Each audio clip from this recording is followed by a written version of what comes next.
Somos las historias que nos contamos, las películas que nos han marcado, las canciones que nos han acompañado, los libros que nos han cambiado, las imágenes que nos han atravesado. Somos nuestros sueños, nuestros recuerdos, nuestros silencios, nuestras dudas, nuestros miedos, nuestras esperanzas. Somos los instantes que quedan grabados en nuestra retina. La vida es un collage maravilloso. Explóralo con nosotras en La Vida en 35.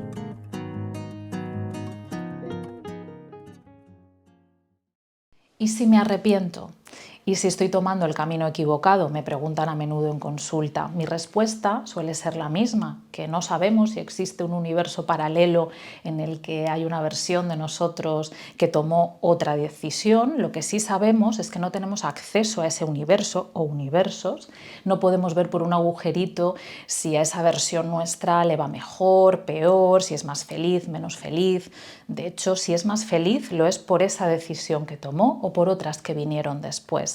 Porque cualquier camino que tomemos nos invita a descubrir, a aprender, a experimentar. Pero para abrirnos a esa experiencia necesitamos una ventana a lo desconocido, dar cobijo a lo imprevisible, ser hospitalarios con lo que todavía no existe, abrazar la incertidumbre. En una sociedad en la que necesitamos un seguro a todo riesgo hasta para el amor, recorrer un camino desconocido o menos transitado parece un acto revolucionario.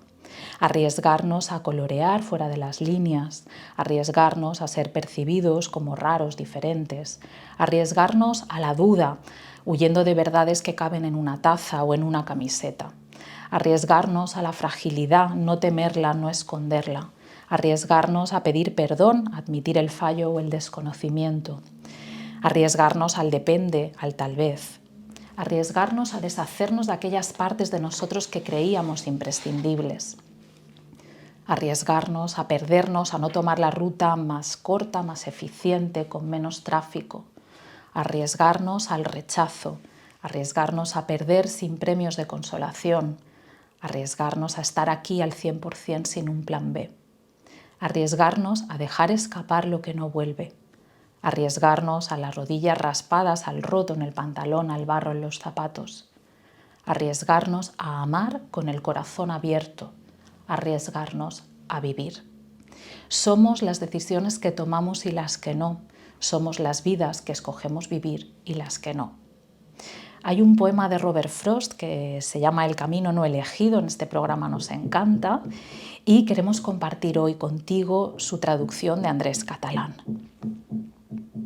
Dos caminos se abrían en un bosque amarillo, y triste por no poder caminar por los dos y por ser un viajero tan solo, un largo rato me detuve y puse la vista en uno de ellos, hasta donde al torcer se perdía en la maleza. Después pasé al siguiente, tan bueno como el otro, posiblemente la elección más adecuada, pues lo cubría la hierba y pedía ser usado. Aunque hasta allí lo mismo a cada uno lo había gastado el pasar de la gente. Y ambos por igual los cubría esa mañana una capa de hojas que nadie había pisado.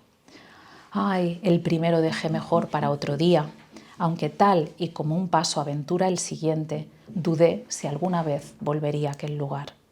Seguramente esto lo diré entre suspiros en algún momento dentro de años y años. Dos caminos se abrían en un bosque.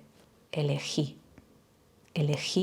el menos transitado de ambos y eso supuso toda la diferencia. Bueno, ¿qué tal? Bienvenidos a un programa nuevo que comienza hoy de Moasis TV. Yo soy Susana Iborra, ella es Marga Meliá y empezamos La Vida en 35. Un espacio en el que el cine, la literatura, el arte y la música se entrelazan con las historias de vida de nuestros protagonistas. En cada episodio tendremos el privilegio de sentarnos un rato a charlar con figuras destacadas del mundo de la cultura para descubrir no solo sus trayectorias profesionales, sino también las pasiones, referentes y desafíos que han definido sus vidas. En este primer episodio, con el que arrancamos La Vida en 35, contamos con un invitado de lujo, Jaume Ripoll. Bienvenido, Jaume. Un placer, gracias. Jaume Ripoll es alguien que nos puede hablar con gran conocimiento de causa sobre la elección de caminos poco transitados, de apuestas arriesgadas y pioneras y, por supuesto, de momentos que cambian nuestra vida para siempre. Jaume, por si hay alguien por ahí que todavía no lo conoce, es una de las figuras clave para entender el cine de hoy en día en nuestro país. Él es cofundador y director editorial de Filmin, que por cierto es nuestra plataforma de streaming preferida y no lo decimos. Me iba de aquí, si me decís otra vez, que es una competencia, me levanto y me voy, salgo de plano directamente, acaba la entrevista. No lo decimos para hacer la pelota, está claro que es así. Es creador y director del Atlántida Film Fest, que es una de las citas culturales ineludibles del verano en Mallorca. También ejerce como profesor universitario, productor ejecutivo y tantas cosas más. Además, es autor de un libro maravilloso que se titula Videoclub, un libro de memorias que da testimonio de su amor incondicional por el cine. Un libro nostálgico y divertido, lleno de anécdotas y recomendaciones cinéfilas que desde aquí os recomendamos desde ya. Así quedaos con esta primera recomendación en un programa en el que las recomendaciones de pelis, de libros, de canciones va a ser una de las características que nos definen, ¿verdad? Tu libro, Jaume, se titula Videoclub y precisamente con el tema de los videoclubs queríamos empezar hoy esta entrevista. Los videoclubs representan un mundo maravilloso que hoy lamentablemente prácticamente ha desaparecido. Tú empezaste en esto del cine precisamente recomendando películas en uno de los videoclubs de tu familia. ¿Cuáles son los recuerdos que guardas con más cariño de esa etapa? Podríamos hacer un programa solo de nostalgia y memorabilia, ¿no? Es la vida en 35, hablando de mi vida en VHS. Quiero hacer la segunda parte del programa paralelo del que planteáis. Cuando estaba escuchando la introducción que habéis hecho, el tema del riesgo, del reto, de cómo transitar caminos, digamos, con poca gente, pero cuando pienso en el videoclub, pienso en esos caminos. Es decir, de alguna manera, cuando uno es cinéfilo, el cinéfilo muchas veces nace a partir de la inquietud, de aquello que ves que no han visto los demás, que te sorprende. Yo siempre digo que uno solo puede descubrir si está dispuesto a perderse. Y hay un peaje en la elección, y era ese peaje que en el mundo del VHS, digamos, era mayor, porque imagínate, te recomendaba una película, y me decía el cliente, no, llévate esta el fin de semana, llévese esta usted. Y me decían, sí, voy a confiar en ti. Y claro, si no le gustaba, estaba en el sábado, en un pueblo, a no sé cuántas distancias del videoclub, cagándose en mí, maldiciéndome, diciendo, vaya película, vaya bodrio, vaya horror, vaya película infame, nos ha recomendado. Entonces lo que sucedía es que en lugar de arriesgar más con ellos, arriesgaban menos. Iba al lugar seguro, y el lugar seguro del videoclub eran películas de éxito o thrillers, que es un género que casi nunca falla, ¿no? O películas de juicios con nazis, que tampoco es un subgénero en sí concreto, que también es un lugar seguro. Y esa época la recuerdo con la satisfacción del cliente que devolvía la película diciendo has acertado, y eso es una recompensa al ego, a la vanidad, a afirmarte en tu posición como recomendador, como distribuidor, pero también a la celebración de esos clientes que sí que abrazaban el riesgo, abrazaban el descubrimiento, iban por historias diferentes, no querían del cine entretenimiento ni evasión, sino querían riesgo, reto e incomodidad. Y clientes a los que no tenían miedo a aburrirse. Yo siempre digo que la creatividad solo nace desde el aburrimiento. Sin aburrirse, no se crea nada bueno. Algo que hemos perdido, ¿no? El miedo a aburrirnos, totalmente. Tenemos pánico a aburrirnos. Cuando estamos 10 minutos sin hacer nada, el móvil tiene que ir a nuestro rescate rápidamente, que es digamos, la píldora más que en teoría nos anestesia y nos evita poder enfrentarnos al siguiente nivel que existe después del aburrimiento. Totalmente de acuerdo. El cofundador de Filmin va mucho a salas de cine, aparte de los festivales y de trabajo. ¿Tú vas mucho al cine? Mucho si me comparo con el gran porcentaje de público español que va poco, menos de lo que supongo que la gente intuye a lo que puedo ir. ¿Por qué voy menos? Porque muchas de las películas que han salido al cine ya las he visto antes, o en festivales, o porque nos han ofrecido adquirirlas, y entonces cuando digamos, los compradores vemos las películas, muchas veces tenemos acceso a un link porque no nos podemos desplazar a la proyección privada que en algún festival se dé. Y claro, cuando llegan las películas al cine, digo, esa ya la vi hace no sé cuántos meses. Pero en cualquier caso sí que voy a festivales, sí que intento ir el fin de semana para ver alguna película de las que no me han ofrecido, por tanto suelen ser películas muy comerciales, de mucha evasión, que en alguno de esos días, digamos, tapados, como este en el que hacemos la entrevista ahora, se agradecen. Ujú. ¿Y qué es lo qué magia especial crees que ofrece todavía la sala de cine? Bueno, creo que la relación que tiene un espectador con la pantalla, con aquello que sucede en la pantalla, es diferente a la relación que tiene un espectador cuando la pantalla es doméstica o la pantalla es pequeña. Y es básicamente una cuestión de fidelidad, o de compromiso o de atención. Creo que en una sala de cine no tienes el móvil como refugio.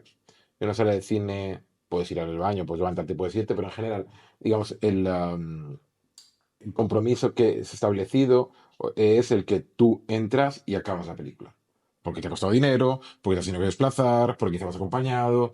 Y si vas acompañado, pues no voy a hablar por deferencia o por respeto al resto de la sala. Entonces creo que de alguna manera eso te lleva a quizá ver en la obra más matices de los que puedes ver en un visionado no tan activo en tu casa, donde los quehaceres diarios, las molestias que pueden surgir, el teléfono móvil, las otras pantallas, están luchando, compitiendo constantemente contra la atención.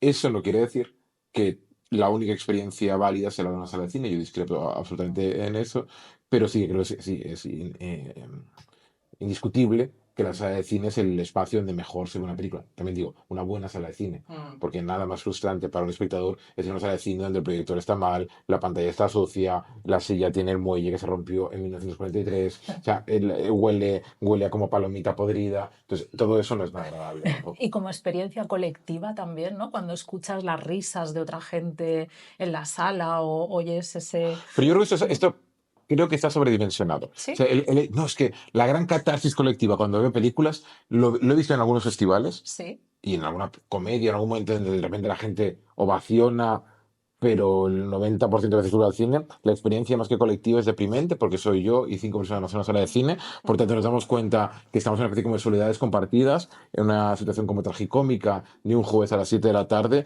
donde no hay otra experiencia compartida que sea la individualidad más, digamos, agreste.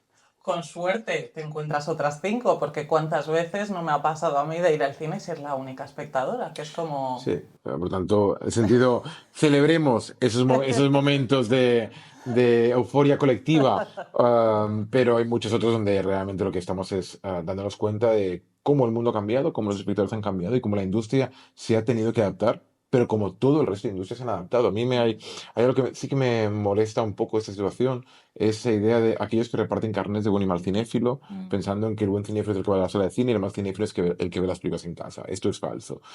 Y del mismo modo que la idea de, no, hay que mantener la sala de cine. Sí, pues del mismo modo que hay que mantener la cantidad de negocios a los que la digitalización les ha hecho redefinir, desde una tienda de ropa a una mercería a un colmado. O sea, todos ellos han cambiado porque los últimos 60, no, perdón, 60, 30 años ha cambiado radicalmente cómo entendemos el mundo.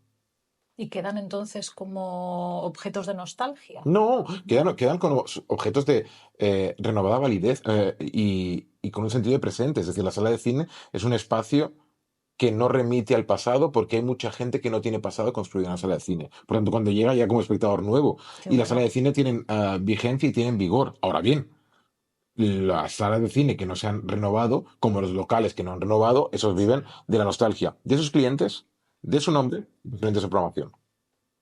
Qué bueno.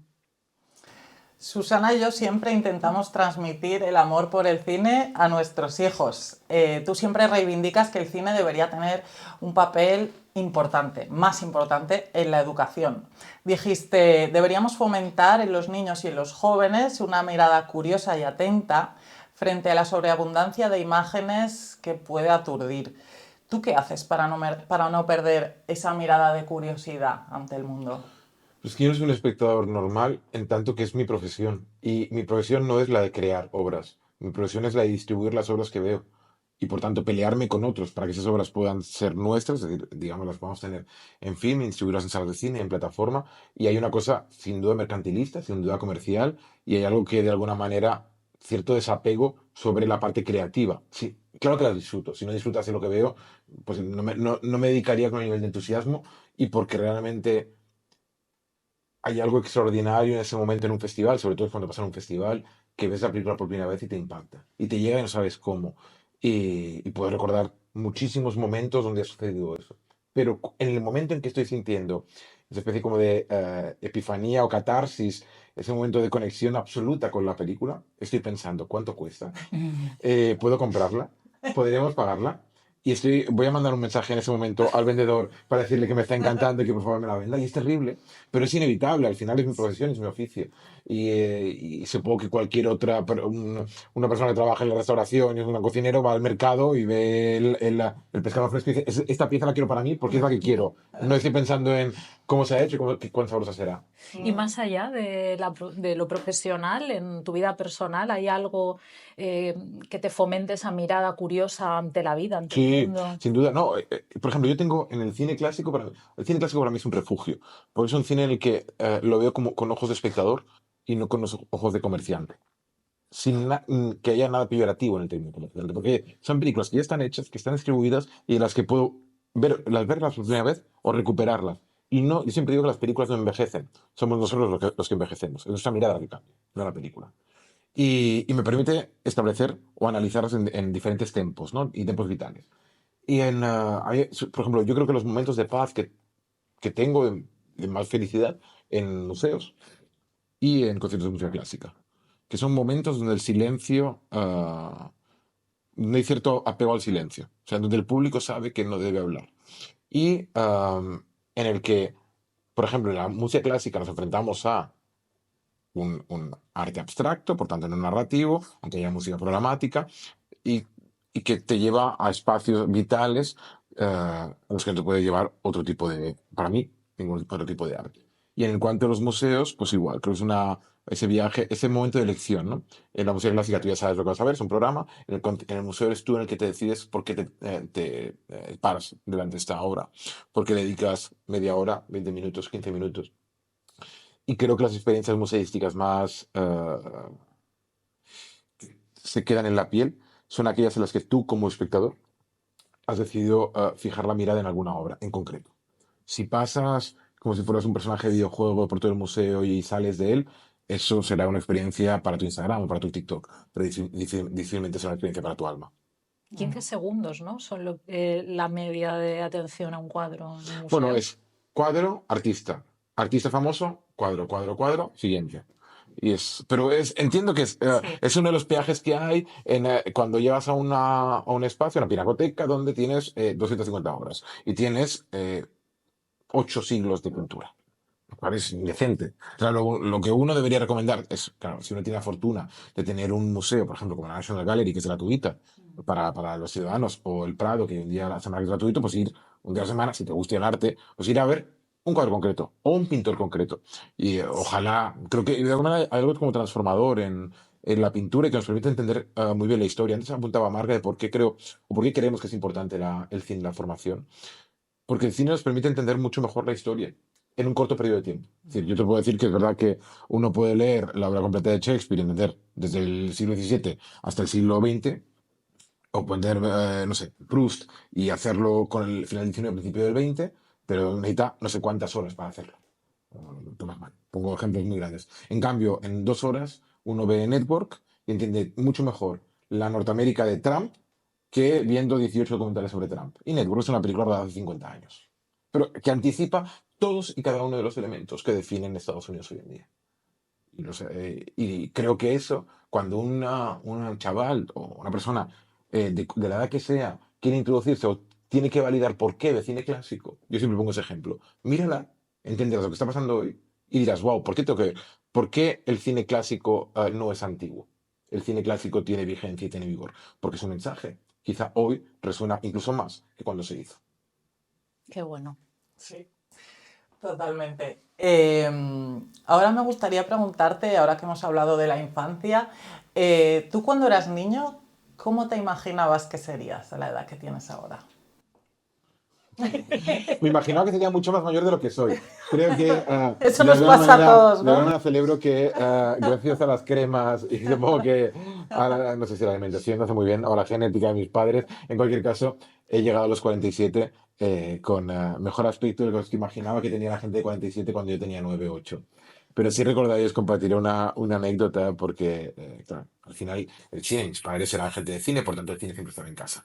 Y nosotros teníamos una casa de veraneo aquí en Costa en Blanes, que es al lado, es una pequeña población en Calviá. Y teníamos amigos, típicos amigos de los 80 que compartíamos eso un fin de semana, íbamos a la piscina a nadar. Y recuerdo que a uno de ellos dije, no, me preguntaba, ¿qué quieres ser de mayor? Y yo dije, quiero ser actor. Y él se puso a llorar desconsoladamente. Y dije, ¿por qué estás llorando? Y me dice, porque vas a morir muy pronto. Y digo, ¿por qué morir de pronto? Porque él entendía que un actor era el personaje. Y por tanto, si el personaje moría en la película, el actor moría en la película. Ostras. Y no entendía que ese actor podía hacer más películas. Entonces, él directamente, yo digo, pensaba en River Phoenix o en algún actor joven, James Dean o algo así. No, no. Él creía que ese personaje que moría ahí moría. Entonces, él temía que en alguna película me iba a tocar, que parece un argumento fascinante para un director que dice, si el actor muere en la película, muere de verdad. Yo creo que Christopher Nolan haría una trilogía sobre ese tema. Ahora has mencionado a tus padres. Sabemos que tu padre, Tony, es para ti uno de los referentes más importantes de tu vida. Él falleció hace ya tiempo, más de 25 años. ¿En qué momento, desde entonces hasta ahora, lo has echado más de menos? Al final, echo de menos, básicamente rindo tributo. Ten en cuenta que mi padre muere cuando yo tengo 21 años y era una persona muy relevante para mucha gente que confía en su criterio. Trabaja en videoclubs, tenía un pequeño programa de televisión en Canal 4 en ese momento y fue distribuido, por tanto hay mucha gente que confiaba en su criterio y creo que a ellos también les ayudó de alguna manera a definir parte del cine que les gustaba. Y, y sin duda hay momentos en los que pienso cuán feliz está mi padre, cuán orgulloso está mi padre de tener de que exista Filmin. No solo de que su hijo haya formado parte de la creación de esa compañía, sino que esa compañía, esa empresa exista como tal, o que exista un festival de cine en Mallorca, cuando en los años 80 y 90, o incluso principios de 2000, a Mallorca venía la gente de turismo, pero no venían creadores de primer nivel, no venían los directores de Novaderland 6 meses antes de ganar el Oscar a hacer una presentación. Eso era impensable. De alguna manera, creo que hay algo de la vocación o del arraigo y el apego que tengo a Mallorca. Yo es un poco también de seguir de homenajear y de seguir ese discurso y esa enseñanza que tuvo mi padre y mi madre en esos años, sin duda. Tu madre, Pilar, también es un referente para ti, es una cinéfila empedernida, me consta. Háblanos un poquito de ella. Bueno, mi madre es fantástica porque es una prueba, es como digamos la prueba del algodón de filming. Sí. Cuando estrenamos una serie digo, mamá, mírala. Posiblemente cuando digo, mamá, mírala, ya la acabo de ver. O sea, que es una seriéfila empedernida de alguna manera. Y representa un perfil, un espectro de público, o por supuesto no sea mi madre, a la que quiero muchísimo, y tiene virtudes, en fin, incontables, como podría decir cualquier hijo de su madre, pero la mía puedo añadir algunas más, entre ellas que es la mejor repostera que existe en Occidente, y que de alguna manera me ha educado en una idea de rigor y de esfuerzo importante, y eso es sin duda mérito suyo. Eh, Ella representa un perfil de público, de audiencia, un perfil inquieto, un perfil culto, un perfil con mucho tiempo libre, por supuesto, pues tiene 80 años, jubilada, pero con ganas de aprender. Y a mí eso me parece a mí, y vale la redundancia, un aprendizaje, una lección vital. Es decir, uno cuando llega a al tercer acto de su vida, en ese tercer acto uno puede tener hambre de conocimiento, puede tener inquietud, puede tener ganas de sentirse retado ante aquello que ve, no solo satisfecho. Y eso es lo que es mi madre. Entonces, por mí es un ejemplo de superación al que admiro profundamente. ¿Has heredado esa parte de ella? Sí, aunque eso no se dice, en Mallorca las cosas no se cuentan, ya lo sabes perfectamente, que en Mallorca tendemos a no hablar entre nosotros. Es decir, hay mucho subtexto. Texto hay poco, pero subtexto es como una isla directamente con una pequeña capa de superficie y muchísimas capas debajo del mar. Pero somos mallorquines, no se puede evitar. Los gallegos tienen una manera de ser, nosotros tenemos otra. Somos secos, cortantes y con mucho sentido. Totalmente. A mí me ha parecido genial lo que has dicho de seguir teniendo ganas de aprender en la tercera edad. Eso es una de las cosas que me gustaría para mí conservar.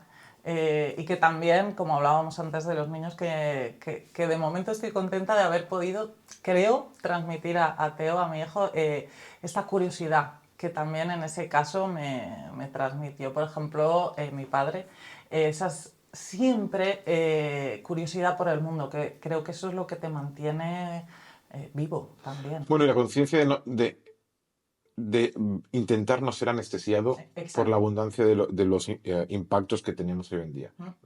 Los impactos, decíamos, de notificaciones, de contactos, de relaciones, de noticias, de novedades, de aquello que tienes que ver, de aquello que quieres volver a ver. Entonces, constantemente hay demasiados impulsos de interés que acabas quizá anestesiado. Entonces, creo que la clave es ser consciente que eso te puede suceder para combatirlo de la manera que tú creas oportuna que se debe hacer. Uh-huh. Retomando lo de la infancia, en tu libro, en Videoclub, explicas cómo ya en tu época escolar tenías gustos particulares, tenías una personalidad propia, fuera un poco de lo que a lo mejor era más mainstream, ¿no? ¿Alguna vez te sentiste un bicho raro? Sí, por supuesto que soy un bicho raro. Homosexual, obeso, estudiando en un colegio religioso, fan del cine en los años 80 en Mallorca, como si no es un bicho raro, del checklist tienes unos cuantos checks importantes marcados ahí. Afortunadamente, tuve la suerte de encontrarme otra gente singular, con una personalidad propia, definida, sin ganas de imitar a los demás, Exacto. sino de construir o hacer valer un discurso propio, intelectual y trabajado, por supuesto, presuntuoso, porque uno cuando tiene 10, 12, 14 años es presuntuoso, posiblemente demasiado prepotente, con un punto demasiado narcisista, pero en cualquier caso está allí. Y, y sí, tuve la fortuna en ese momento de haberme encontrado con ellos en un país donde la singularidad y la diferencia no estaba tan bien vista como lo está ahora. Yo recuerdo siempre un cartel en el Primera Sound, después de la pandemia, que era The New Normal. Era como ya, ahí podemos celebrar lo que es cada uno y hacer bandera de ello, ¿no? Y desgraciadamente esto se ha convertido, alguien lo intentó derivar a una cosa llamada cultura woke, para enfrentarlo, para desvirtuar, quitarle toda la virtud que puede tener eso, que al final no deja de ser sentir apego y sentir respeto a los demás y que uno, sea como sea, pueda celebrarlo y pueda encontrar a gente iguales en su diferencia. Y en los 80 era mucho más difícil de lo que es ahora, lo era por esta razón y lo era porque no tenías canales de comunicación, no tenías redes sociales donde uno puede tejer ese tipo de relaciones a partir de, sean en los años 2000, no sé, los foros que había, Fotolog o lo que sea, y ahora las redes sociales, las nuevas iteraciones de las redes sociales, que hacen más fácil, quizá, o que la soledad es diferente. Uh-huh. Uno puede encontrar gente más parecida, con gustos más similares, aunque estén en la otra parte del mundo. A mí esto me parece un tema fascinante que Susana y yo hablamos muy a menudo, ¿verdad? El cómo alguien en la primera adolescencia, ¿no? Por ejemplo, se puede sentir un bicho raro. Yo, por ejemplo, siempre le cuento, ¿no? Y cuando de repente conoces a gente que de alguna manera conecta contigo, sí, el mundo cambia. Sí, también a mí me pasó así. Creo, ¿no?, que muchos... creo que los bichos raros eran mayoría, aunque ahora que grabamos esto en época de post-carnaval, diría que había muchos caretas y muchos disfraces para no parecer un bicho raro.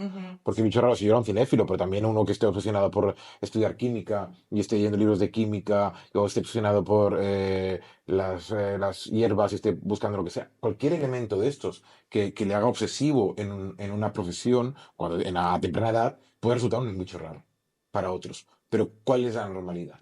La normalidad es ser bueno en los deportes, tener un cuerpo, digamos, de ABC, por tanto normativo y demás. ¿Y esa es la normalidad? Bueno, creo que al final, incluso en esa supuesta normalidad, hay muchas más arestas, muchas más imperfecciones de las que a simple vista puede parecer. A los 18 años te fuiste a Barcelona a estudiar cine a la SCAC, porque tu sueño siempre había sido ser director de cine.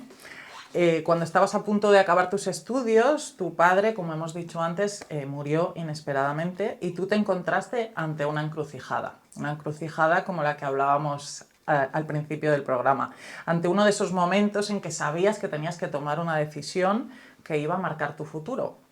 Finalmente descartaste la opción de quedarte en Barcelona para intentar ser director de cine y en cambio decidiste volver a Mallorca para encargarte de los negocios de tu padre y con ello renunciar a tu sueño. Aunque es obvio que el camino que elegiste ha conseguido sin duda llevarte hasta el éxito, no podemos decirlo de otra manera. ¿Te has arrepentido alguna vez de haber tomado el camino A y no el B? No. Bueno, quizá me arrepentí, no, arrepentimiento nunca, porque yo no sirvo para dirigir. Y no tenía la pasión de director. Bueno, descubrí que no tenía pasión de director estudiando dirección.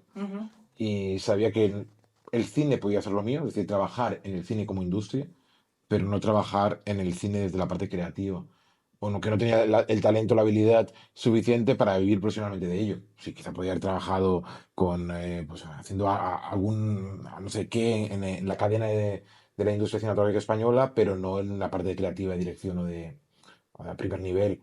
Entonces no tenía no echaba de menos o no me arrepentía de no haber rodado más cortos. Ujú, Porque si hubiese tenido esa pulsión, los hubiese rodado. ujú, Creo que esa excusa de decir, no, es que vine a Mallorca y no podía rodar. Sí, podía rodar. Si ujú, hubiese querido, con 3 amigos hubiésemos grabado un ujú. corto. A mí cuando la gente me dice, no, es que no tengo tiempo para escribir, mentira, tampoco te Ya. gusta tanto escribir. Sí, sí, sí, sí, sí. O que no puedo rodar, es que no, puedes rodar. Si quieres rodar, rodar de prueba y ensayo, de probar cosas, de trabajar con actores, de trabajar historias, se podía hacer. No, yo no servía para eso y por supuesto es doloroso aceptar que las limitaciones de uno o saber que el camino que habías decidido, que era costoso en lo económico, costoso en lo personal, pues finalmente no era el que te iba a dar provecho a nivel laboral en un futuro y por eso volví a Mallorca. Por supuesto, posiblemente en ese momento era la opción fácil en la dificultad emocional que uno tiene cuando se plantea ese tipo de conflictos o de dilemas, perdón, a partir de la pérdida de un ser querido. Pero sí, sí, no tengo ningún remordimiento.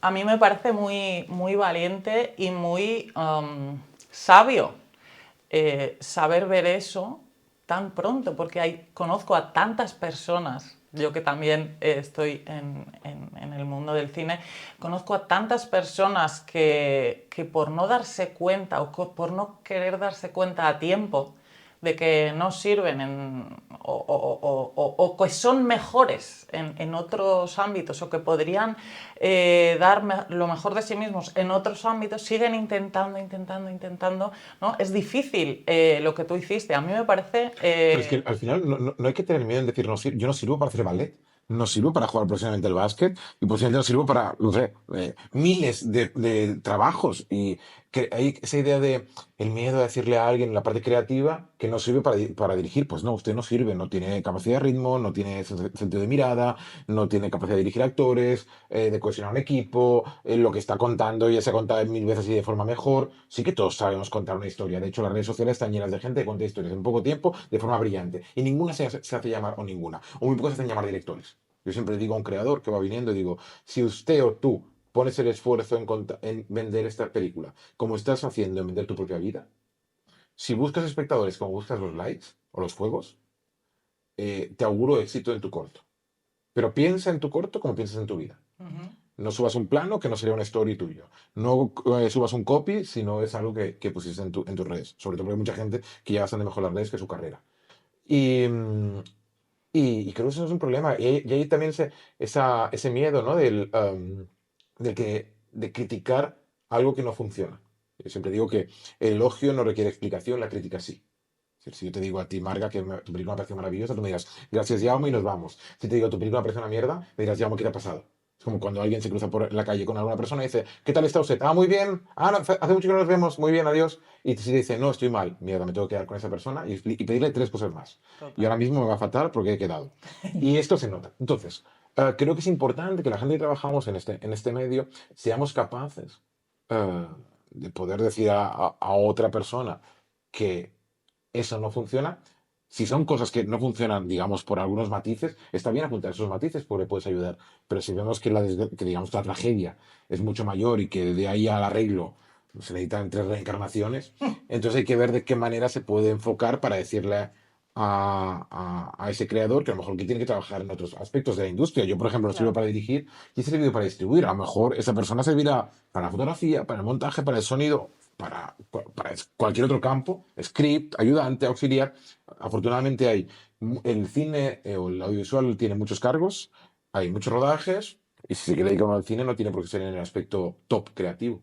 Ni hacer de una pasión una profesión, ¿no? No hay necesidad. Te puede seguir gustando el cine, apasionando el cine y no dedicarte a algún aspecto del cine. Es que suele suceder que hay mucha gente que estudia cine porque quiere ser cree que quiere ser director, pero al final lo que quiere ser es espectador. O quiere seguir siendo espectador. Bueno, y es una industria y las escuelas de cine también son una industria en sí. Necesitas tener. Cuando yo empecé, hace 26, 27 años, no recuerdo cuando, cuando estudié en SCAC, había 2 universidades de cine en España, SCAC y ECAM, dos. Por tanto, significaba que había 150, 200 personas posibles cada año. Ahora hay, no sé, 60 universidades privadas, públicas, másters. Hay que alimentar. Estas universidades necesitan tener alumnos para poder seguir que la rueda se mueva. Entonces tienes que convencer a muchos jóvenes que su futuro, que tienen talento y que su futuro está en el cine. Es una industria. La educación cinematográfica también es una industria. Ujú. En tu libro dices, sin riesgo solo hay derrota. A la vista está que siempre has sido de los que arriesgan, de los que se lanzan al vacío sin red y que abren camino.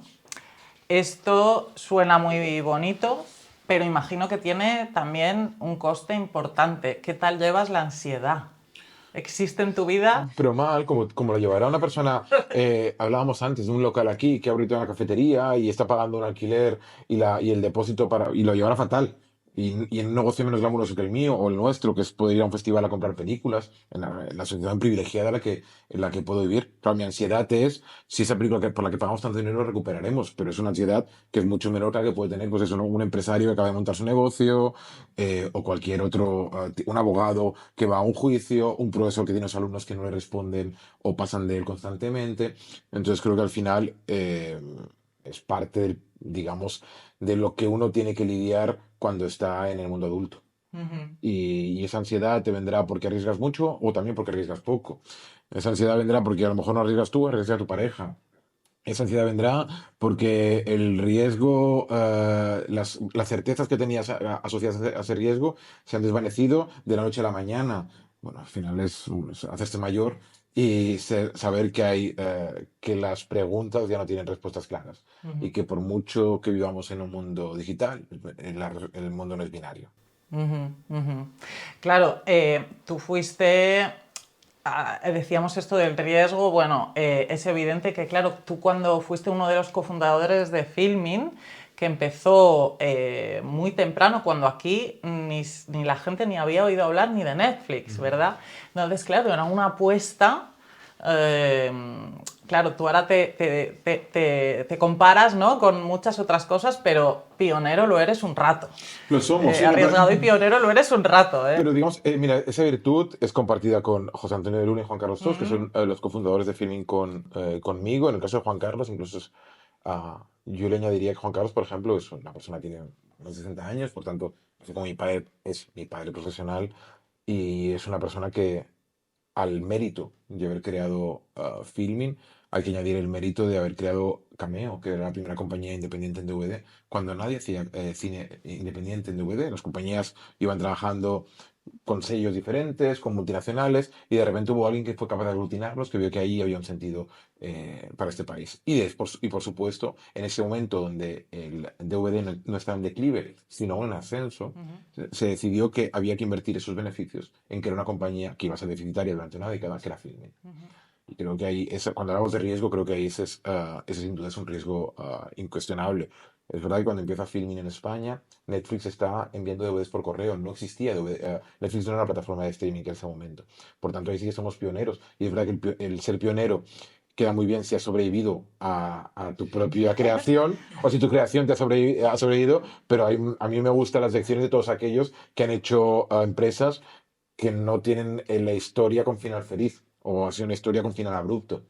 porque de hecho son la inmensa mayoría. Ujú, ujú. Cambiando un poco de tercio, me gustaría hablar de uno de mis temas favoritos, que es la amistad. ¿Qué papel tienen las relaciones de amistad en tu vida?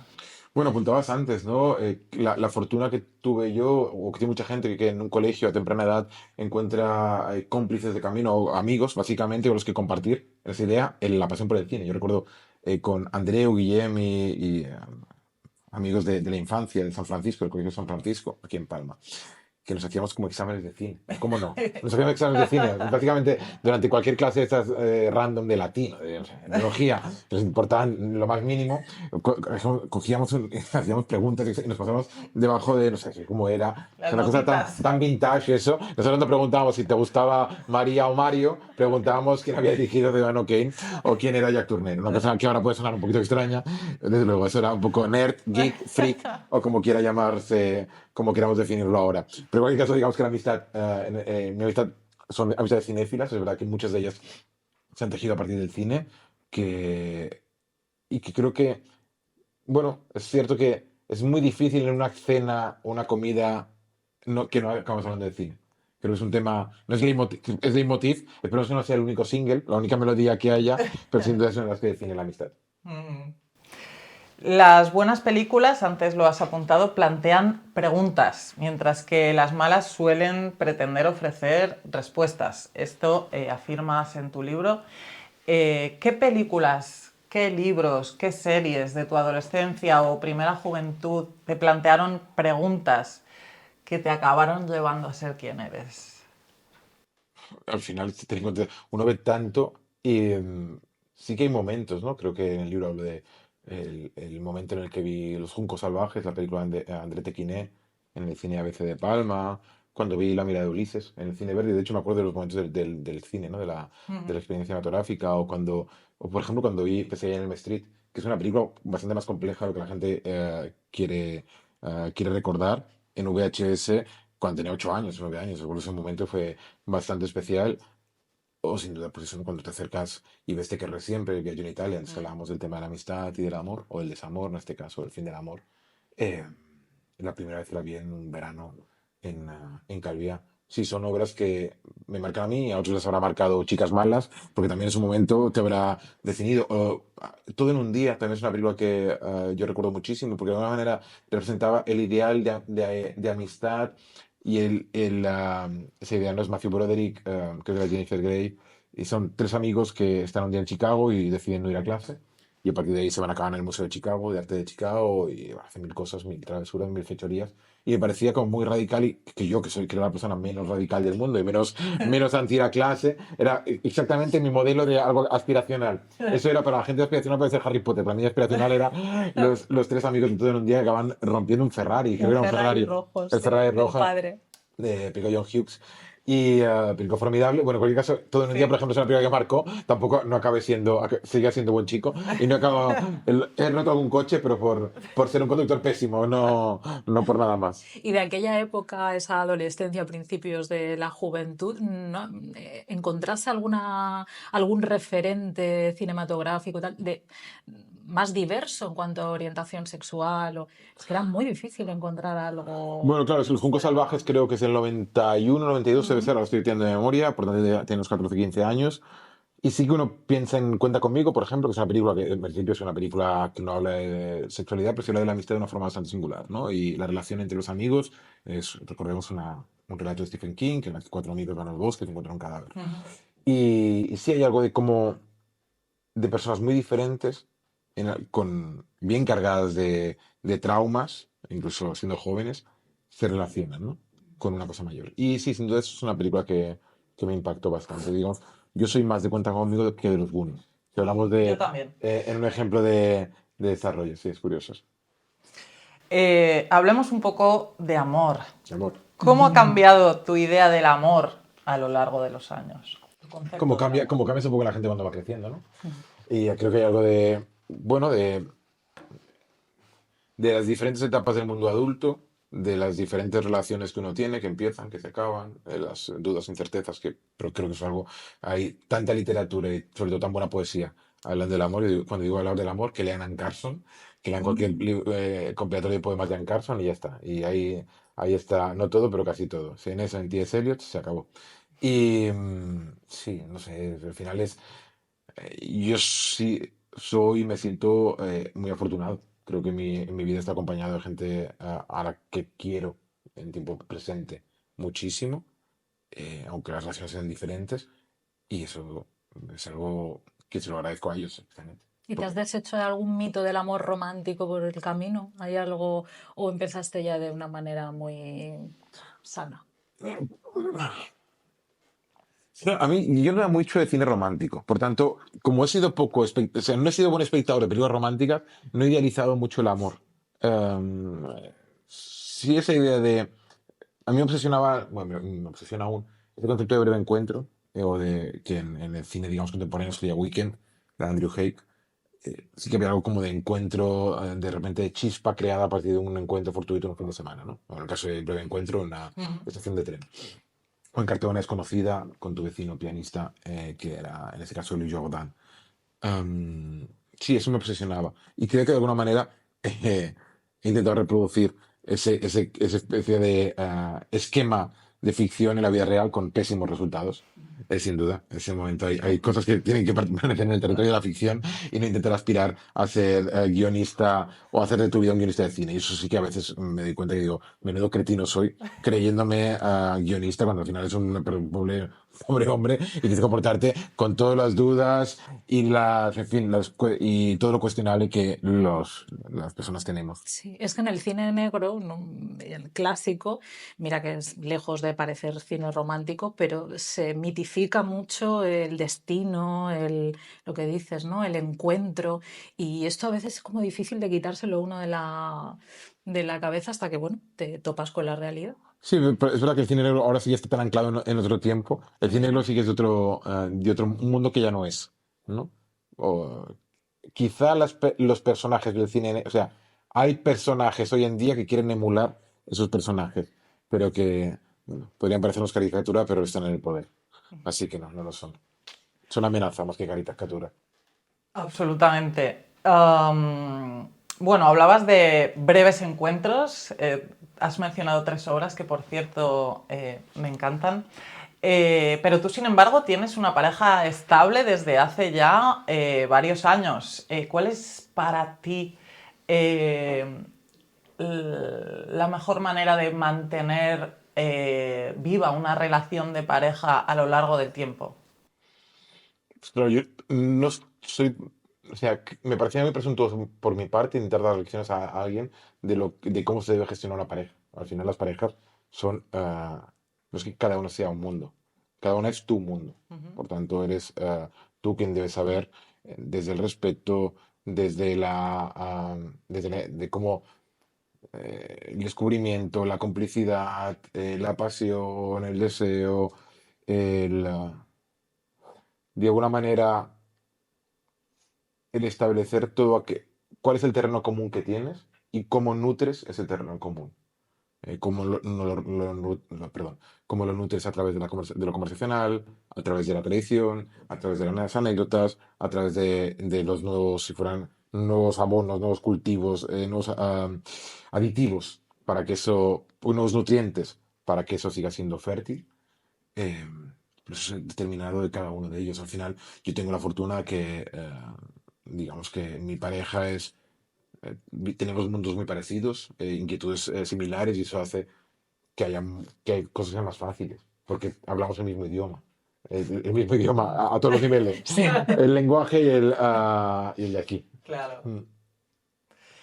¿Qué es lo más bonito que alguien ha hecho por ti? No solo hablando de amor, en general, que alguien ha hecho por ti. Supongo que perdonarme.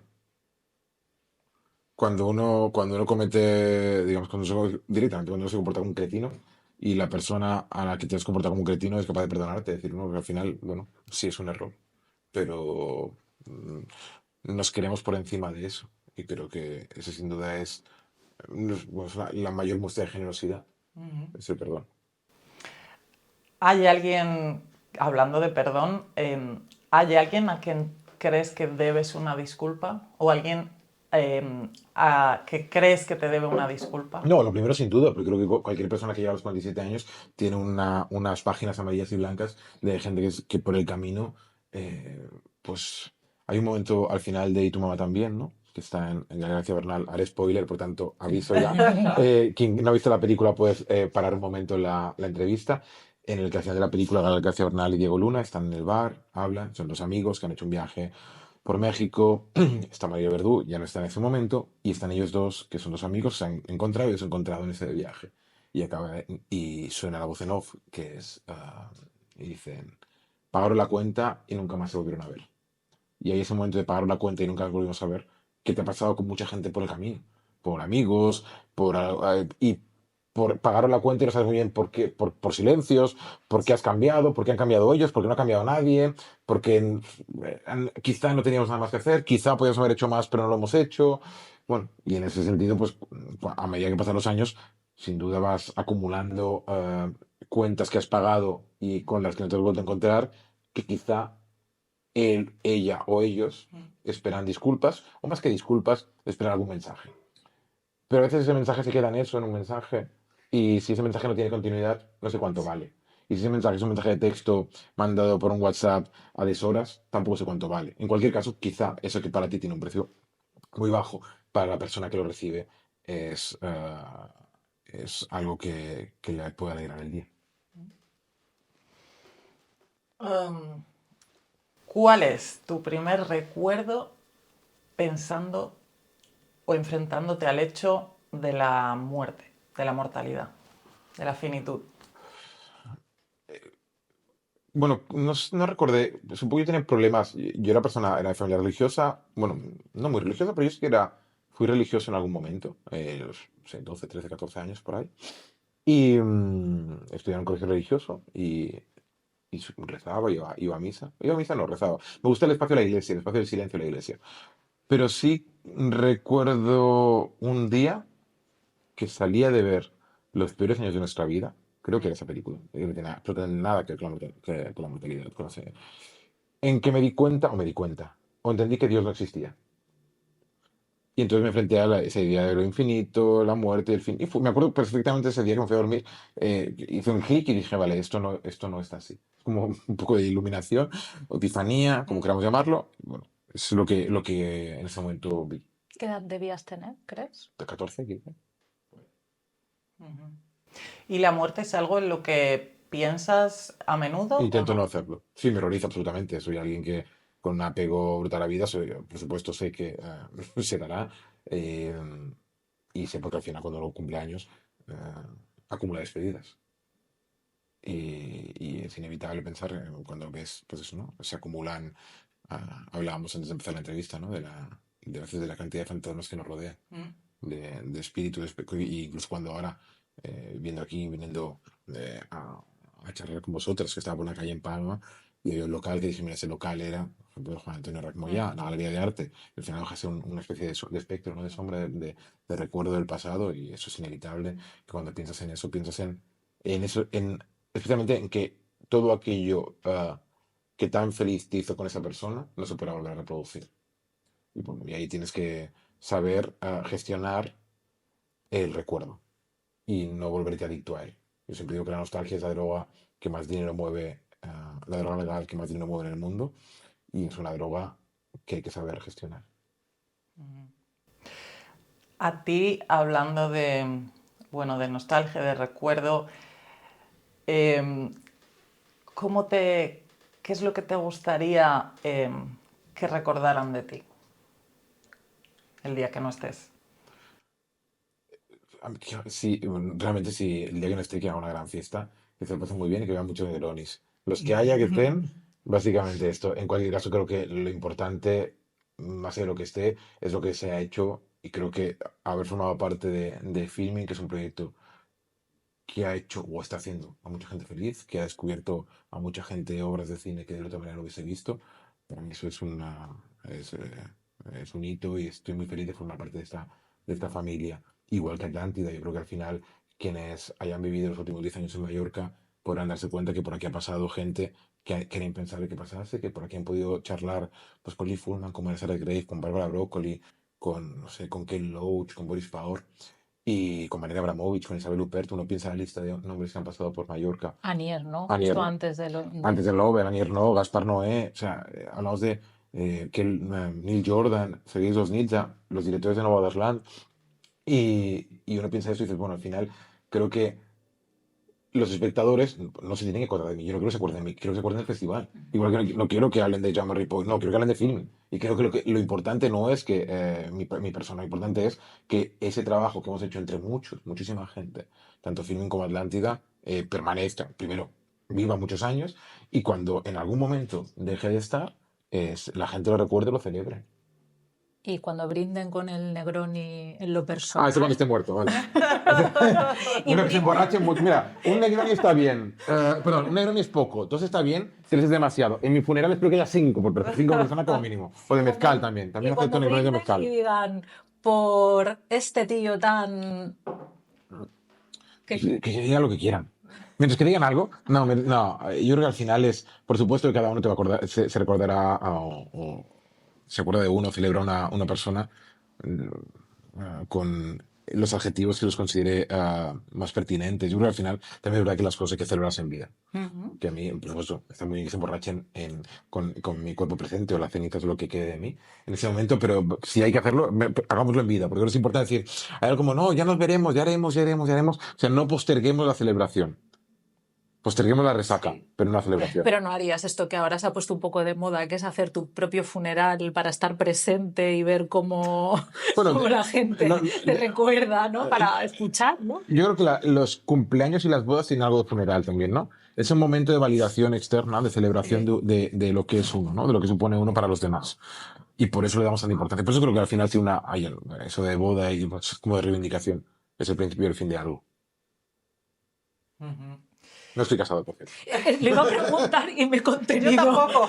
No podéis preguntarme, no sé. Cuando empezaste, bueno, ahora has comentado toda la gente, todas las estrellas que han pasado por el Atlántida. Algunas de ellas. Algunas de ellas. Cuando empezaste dijiste que querías un festival sin alfombra roja y mira cómo ha acabado el asunto. Nunca ha sido roja. La alfombra nunca ha sido roja. Yo quería un festival sin alfombra roja, queríamos un festival sin alfombra roja, y Cristina Gómez, que es la responsable de producción del festival, ha impedido, pese a mis muchas peticiones y aceptar mi contradicción, que nunca haya habido alfombra roja. Ha habido mucha gente acostumbrada a ella, menos que en Atlántida se la han encontrado. Tampoco ha sido de colores estridentes, que es algo que también detesto. Alfombras extrañísimas me pone muy nervioso. En tu libro narras algunas anécdotas muy divertidas que gente como ellos han protagonizado en Mallorca. ¿Nos puedes contar alguna? Tengo que leer el libro, si no yo me dejé. No, bueno, es que al final las peticiones o los caprichos de los de artistas o de gente muy conocida, muy popular, por un lado yo puedo entenderlo. A veces te da rabia que te exijan pues, ir en primera, aviones privados o otro tipo en fin, de excentricidades. Pero es cierto que son artistas que están todo el año viajando, que van a muchos espacios, que quieren tener comodidad, posiblemente están haciendo, no sé, 30 o 40 viajes al año y quieren estar cómodos y quieren marcar los primeros y salir los primeros y no tener que estar en la fila 17. Por tanto, puedo entender este tipo de cosas. Y los entiendes con los años. Al principio te sorprenden, después te indignan y finalmente acabas aceptando que eso es parte del juego. Hay cosas ahí. O sea, este punto de comodidad es comprensible. Las excentricidades van con gente que posiblemente ha vivido muchos años en burbujas y que lo han tenido todo, absolutamente todo. Desde una marca de jabón concreta cuando uno llega al hotel, a un tipo de té, que es el único té que acabaré bebiendo, en fin, cualquier otra, a la plancha, no sé qué, para mi traje tan caro y determinado. Y eso, en fin, está ahí. Lo único, digamos que la persona más coherente de cuantas nos ha visitado, bueno, la más coherente no. Una persona que mostró una coherencia sin duda fuera de toda duda fue Ken Loach. Ken Loach se comportó tal y como son sus películas. Y ahí no hubo ninguna contradicción entre lo que es el creador y lo que es su manera de vivir. Y eso es algo que celebro. Puedo dar fe porque gracias a la Atlántida estuve cenando junto a Ken Loach y Fernando León de Aranoa. Así que puedo dar fe de que es un tío Increíble. Y muy coherente y muy consecuente con sus pelis. A ver, Jaume, ¿qué proyectos te esperan más allá de filming? Y Atlántida, más que esto. Ya tengo dos. Yo ya tengo, ¿Qué te queda digamos, por hacer? no tenemos, bueno, supongo que quedarán muchas cosas, viajar, estar. A mí, lo único que me arrepiento, si hablamos de arrepentimiento antes, es de haber estado viviendo fuera.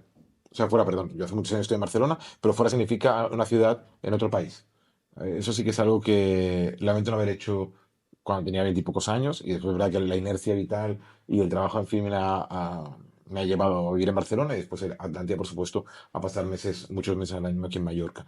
Pero sí bueno, me arrepiento de no haberlo hecho hasta ahora digamos, uno de los objetivos en el futuro es estar uno, dos, varios años. Mi deseo, mi sueño sería vivir en Londres, pero el Brexit no lo hace fácil y veremos si es posible o no. Y ver la National Gallery todas las No, semanas. creo que si vives en Londres que podía permitirme yo, estaría muy lejos de la National Gallery, tendría que- con muchas paradas de metro para llegar hasta allí. Pero bueno, en cualquier caso iría cuando pudiese. Muy bien. Pues ahora Susana va a hacerte un cuestionario A ver, Susana, vamos. que tienes Al que lío. contestar de manera rápida y sin pensártelo mucho. Venga, Susana. Vamos allá. La peli que has visto más veces. Te sigo de cargo. Una canción que hayas cantado con 2 copas de más al hombro de un amigo una noche de desamor. Rata de dos patas siempre. Es la mía también. Un Que libro... después, perdón, descubrí que era homófoba. Paquita de barrio, entonces me cayó todo el mito. Sí, sí, sí, sí. Después descubrí que era digamos que a nivel discursivo, aquí hay que separar el artista y la obra. O, digamos que el artista se ha convertido en parte de la obra. Madre mía. Un libro para reconciliarte con el género humano. Moby Dick, Una peli para un momento de bajón. cantando bajo la lluvia. Un libro que regalarías a un nuevo amor. El, Stefan Zweig, supongo. La impaciencia del corazón. Algo sobrevalorado en el sexo. Todo aquello que sale de las películas. ¿Has salido alguna vez con alguien que tuviera ideas políticas muy diferentes a las tuyas? Yo es que tengo ideas cambiantes, así que es fácil. ¿Cuál ha sido tu última juerga? Posiblemente fin de año. Y aún la estoy sufriendo. ¿Un miedo? La muerte. ¿Has ido alguna vez a terapia? No. Sexo, por la mañana, a la hora de la siesta, por la noche. Depende del día, depende del momento, depende de con quién. ¿Qué sueles hacer para recargar pilas cuando lo ves todo negro? Debería decir que voy a correr por la mañana al lado del mar. Es lo que quedaría. Se diré esto. La respuesta B sería tomar café. ¿Quién te rompió el corazón por primera vez? Una chica, curiosamente. ¿A qué edad? Demasiado pronto, ¿Crees en la amistad tras el fin de una relación de pareja? sin duda. Y lo he vivido. Qué bueno. Pues muchas gracias.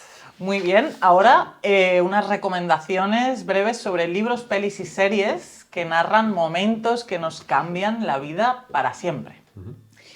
La novela Se acabó el pastel, de Nora Ephron. La protagonista es feliz, tiene un hijo, está embarazada de 7 meses, cuando descubre que su marido está enamorado de otra mujer. Al parecer todos lo sabían, pero Menos ella. ella es la última en enterarse, y contado de una manera muy divertida, Ephron pues, cuenta esta historia de cómo un descubrimiento lo cambia todo. También queremos recomendar La cena, de Hermann Koch. Es una novela muy buena. Un delito terrible que han cometido 2 adolescentes aburridos va a cambiar para siempre las vidas tanto de ellos como de sus padres. ¿Hasta dónde es capaz de llegar un padre o una madre para encubrir a un hijo que ha cometido un delito injustificable? La debatimos en una de las sesiones de nuestro club de lectura y la verdad es que da para mucho debate. También recomendamos la película All of Us Strangers, Desconocidos, aquí en España, de Andrew Haig.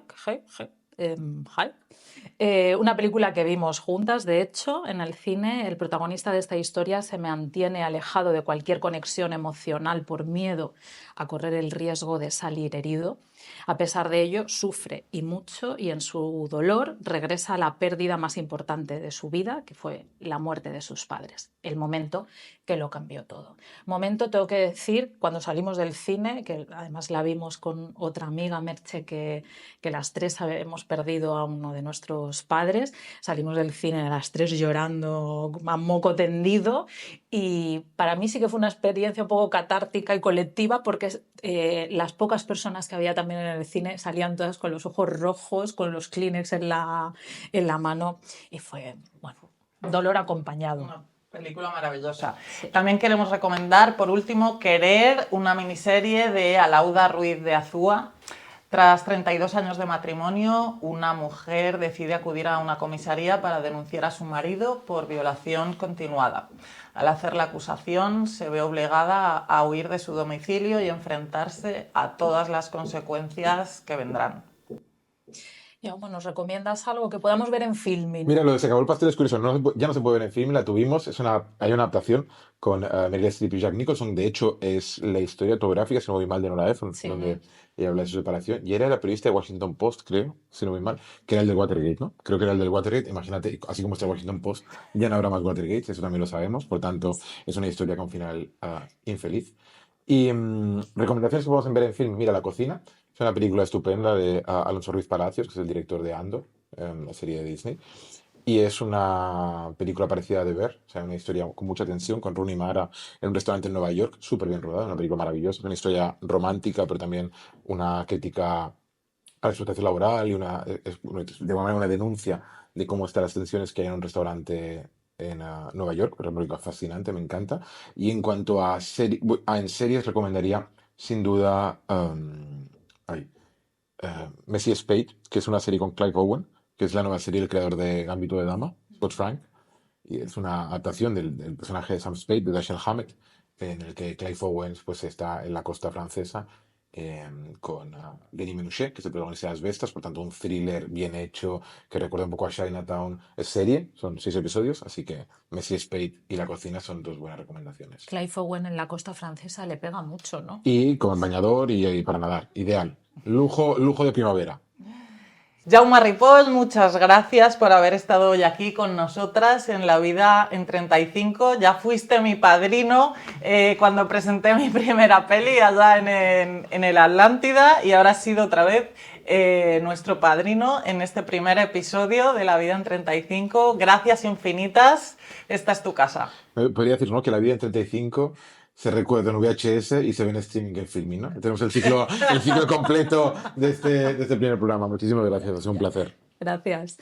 Gracias también a Luna de Sal, que nos ha dejado estas joyas maravillosas. Gracias a Moasis TV por todo el apoyo, al equipo. Gracias por mantener la mirada curiosa. Gracias por no quedarte en la superficie. Gracias por bucear con nosotras.